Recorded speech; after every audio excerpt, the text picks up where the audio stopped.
Uh, it's no secret I'm an Xbox fan.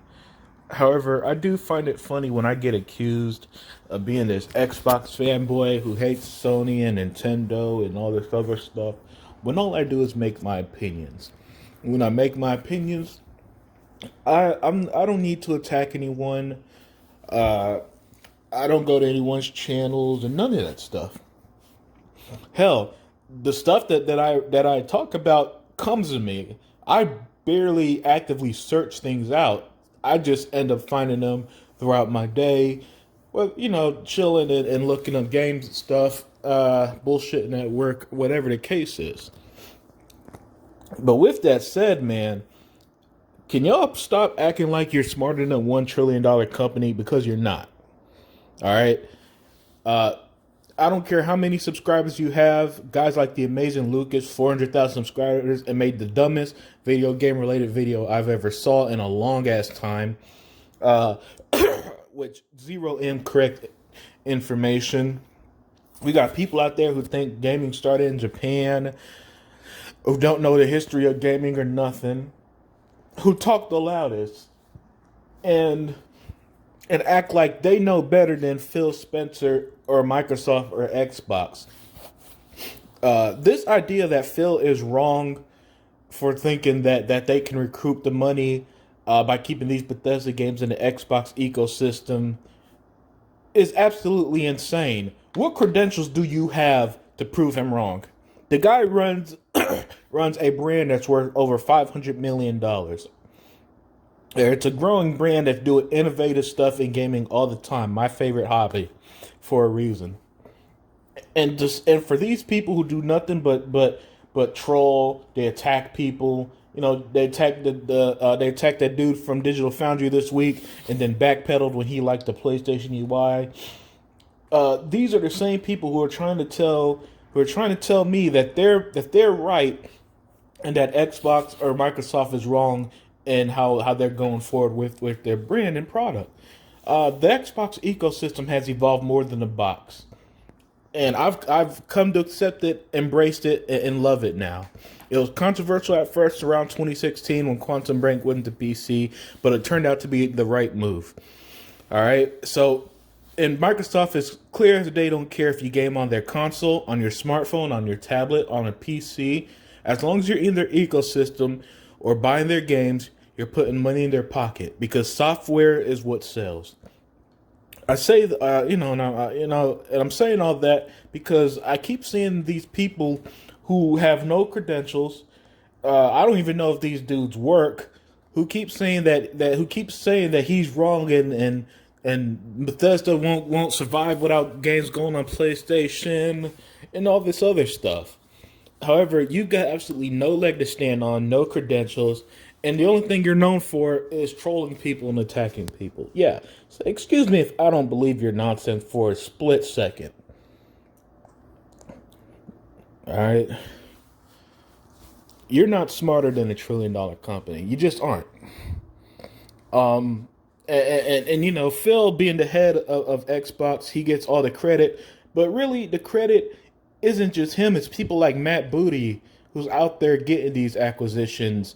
Sarah Brand, I believe that's her name is, who works. She's the black woman that you see on stage at times, who works deep with the Xbox brand, who's making it what it is. This is a team effort. A lot of smart minds who's done this for years, or whatever the case is, who's making the Xbox brand as valuable as it is, who got the Bethesda deal, which was an industry shaker, one of the biggest acquisitions ever, and you can't argue that.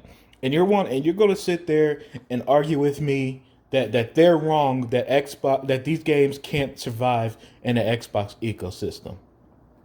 This is a new Xbox, all right. All this Xbox has no games nonsense, which wasn't true to begin with, that is long dead.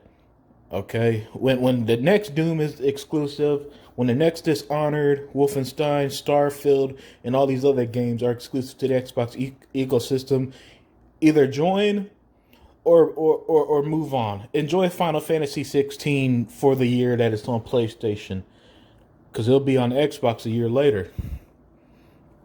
Enjoy Spider Man a remaster you got to pay for, when Gears is giving you a free remaster just by the power of the Xbox Series X console and how it's upgrading.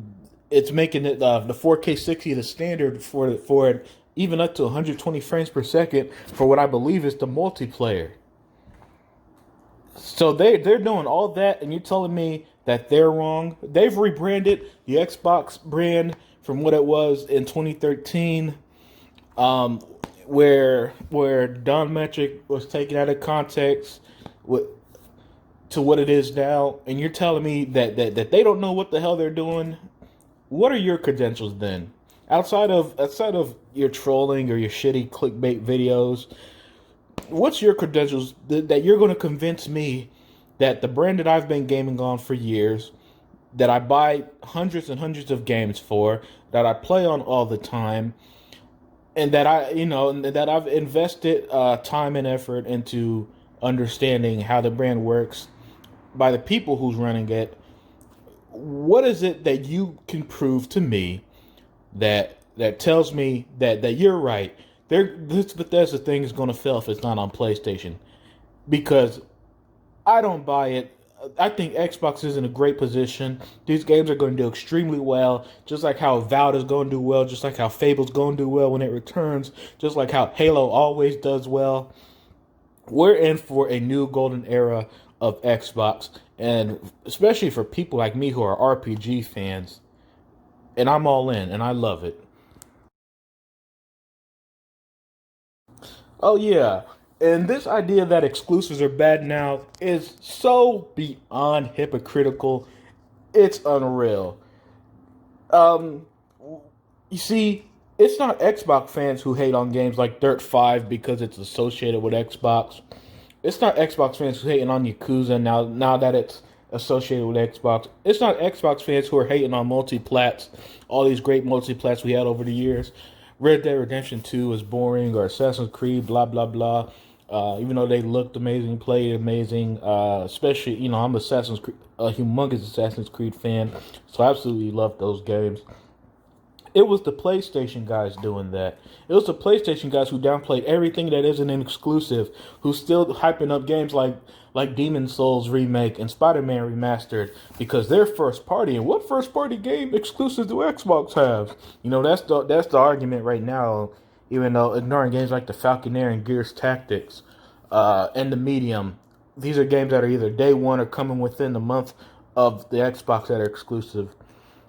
And now exclusives are bad, and it hurts the PlayStation consumer. The PlayStation consumer doesn't give a fuck about about any other gaming community. You know how I know? Because it was the PlayStation consumer who was attacking Nintendo when they made Animal Crossing earlier this year, and they're doing stuff like, when they were like, oh, this is crunch versus no crunch, and showing how The Last of Us 2 graphics look compared to Animal Crossing, the game millions of people love. It was the PlayStation fans who attacked PC gamers. Oh, if you buy Horizon Zero Dawn on PC, you're a traitor, and all this other nonsense. It's the PlayStation community who's now hating on games like Dirt 5, a game that looks so fun. It's running at 120 frames per second on console. And the only reason why they hate it is because it's associated with Xbox. So spare me this nonsense that now exclusives are bad because Microsoft is going to have their games that they paid for, companies that they paid for, exclusive to their ecosystem. It wasn't bad when Sony bought Spider-Man, and then not only that, they got Spider-Man exclusive on a third-party game. It wasn't bad when they were buying time exclusivity for games like Deathloop or Ghostwire Tokyo. They're about to buy time exclusivity for Starfield before it announced that Xbox bought Bethesda. That wasn't bad, because I know for a fact that would have been a bragging point. Xbox is dead if they pulled that off. But yet you're telling me that exclusives are bad now? Get out of here.